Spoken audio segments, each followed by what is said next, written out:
Regulatory requirements are often framed in terms of risk types, particularly since these were incorporated into the three pillars approach first set out under Basel II.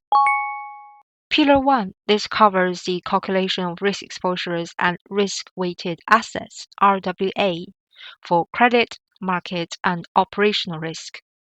These are used in calculating capital requirement for each of the risk types, as well as for internal and external reporting.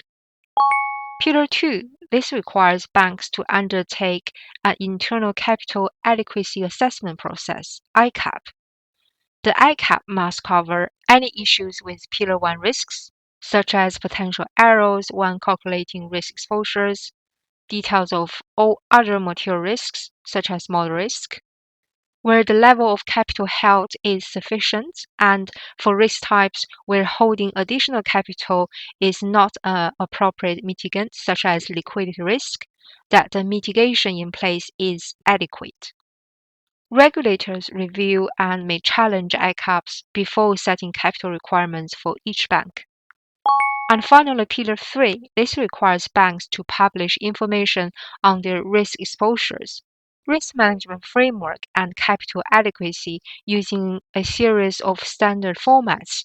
The main focus of this framework is on the three main risk types, so credit, market, and operational risk, as they make up the bulk of a bank's exposures to risk.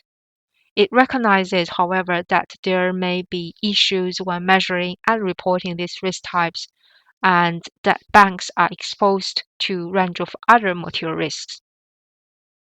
Thanks for watching, and in the next session, we'll be looking at how we measure risk.